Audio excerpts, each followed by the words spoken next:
بسم اللہ الرحمن الرحیم۔ السلام علیکم۔ 27 جون 2021 کا دن ہے۔ جی اے ساقی ایک نئے ٹاپک پر سپیچ لے کر حاضر ہے جس کا عنوان ہے اخلاق کی بگاڑ کا ذمہ دار کون۔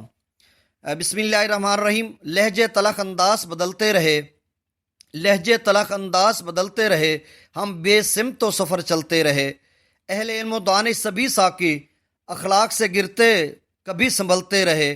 جناب صدر ذی احتشام و معززین اکرام، السلام علیکم۔ میرا آج کا موضوع ہے اخلاقی بگاڑ کا ذمہ دار کون۔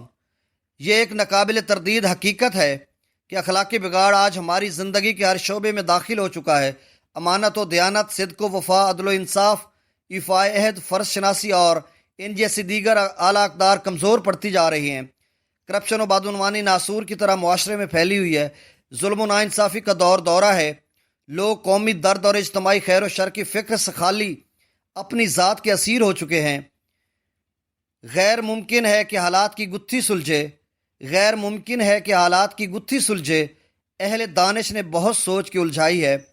جناب صدر، اللہ رب العزت نے انسان کو علم و اخلاق سے نواز کر ملائکہ کے علاوہ 18,000 مخلوق میں فضیلت بخش کر اشرف المخلوقات بنایا ہے، اور پھر پاکیزگی اور تقدس، عصمت و عفت اور عبادت و ریاضت جیسی محبوب صفات عطا کی ہیں۔ ملائکہ ان صفات سے بدرجہ اتم متصف ہیں۔ ملائکہ اپنی جبلت میں نیک ہیں، شر کا ارادہ نہیں کر سکتے، لیکن اس برگزیدہ مخلوق پر ایک ایسی مخلوق کو فضیلت حاصل ہے جس کی فطرت خیر کے ساتھ شر سے بھی آشنا ہے۔ وہ مخلوق یقیناً صاحب انسان ہے، جو آج خون ریزی، بد اخلاقی، گمراہی اور بے راہ روی کا شکار ہیں، معاشرے میں اخلاقی بگاڑ کے ذمہ دار ہیں۔ مقید کر دیا یہ کہہ کر سانپوں کو سپیروں نے، مقید کر دیا یہ کہہ کر سانپوں کو سپیروں نے، یہ انسانوں کو انسانوں سے ڈسوانے کا موسم ہے۔ جناب صدر، آج میں وہ حقیقتیں آشکار کرنے لگا ہوں جو بہت تلخ اور کربناک ہیں۔ تلخ نوائی کی پیشگی معذرت کرتے ہوئے عرض کرنا چاہتا ہوں، اجازت دی جائے۔ جناب صدر، اخلاقی بگاڑ کا ذمہ دار ہمارا جدیدیت پسند معاشرہ ہے جو مغرب کی تقلید کرتا ہے۔ معاشرہ میں موجود وہ تمام عناصر و عوامل جو اس کا سبب بنتے ہیں ذمہ دار ہیں۔ سب سے پہلے والدین اخلاق کو بگاڑنے یا سنوارنے میں بنیادی کردار ادا کرتے ہیں۔ پہلی درسگاہ ماں کی آغوش ہوتی ہے۔ ماں کی گود بچے کی تربیت کی ضامن ہوتی ہے۔ 2 سال تک دودھ پلانے سے قاصر رہنے والی بنا رضا ماں کا کردار، ماں بیٹی کے پہلو میں، باپ بیٹے کے پہلو میں، ساس بہو کے پہلو میں بیٹھ کر نیم ریاں فلمیں اور ڈرامے دیکھنے والی ماں اخلاقیات کے بدلے رومانس کا درس دے گی، اخلاقی اقدار سے محروم نسل کو پروان چڑھائے گی۔ جناب صدر، دوسرے نمبر پر اساتذہ کرام کا کردار علم و اخلاق میں اظہر من الشمس ہے۔ انقلابی اساتذہ نے اخلاقیات کا درس دے کر اپنی قوم اور آنے والی نسلوں کو سرایت کرنے والا یہ عمل بخش کر علم و اخلاق کی معراج بخشی ہے۔ آج وہ قوم اخلاق کی اقدار کا منبع ہیں۔ دوسری طرف معمار ملت ہی اخلاقی بگاڑ کے ذمہ دار ہیں۔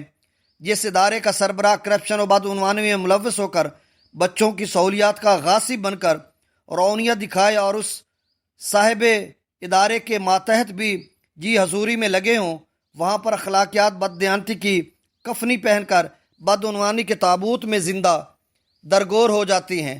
سکول کی اسمبلی میں روزانہ کی بنیاد پر اخلاقی درس نہ دے کر اعلیٰ اقدار کا قتل کیا جاتا ہے، جو کہ لمحہ فکریہ ہے۔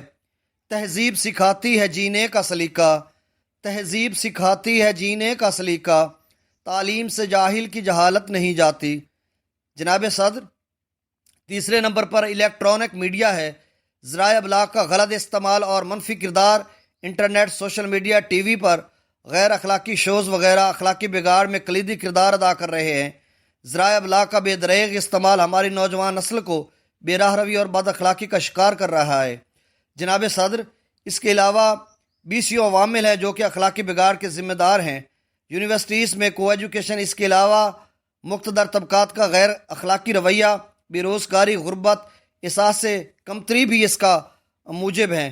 آئیے آج کے دن تجدید عہد کریں کہ جن عناصر نے ہمارے دامن اخلاق کو داغدار کیا ہے ان کو اعلیٰ اخلاقی طرز معاشرت میں بدل کر معاشرہ میں مثبت کردار ادا کریں۔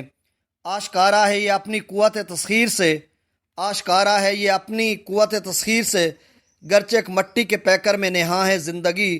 والسلام، تحریر و آواز، جی اے ساقی خان۔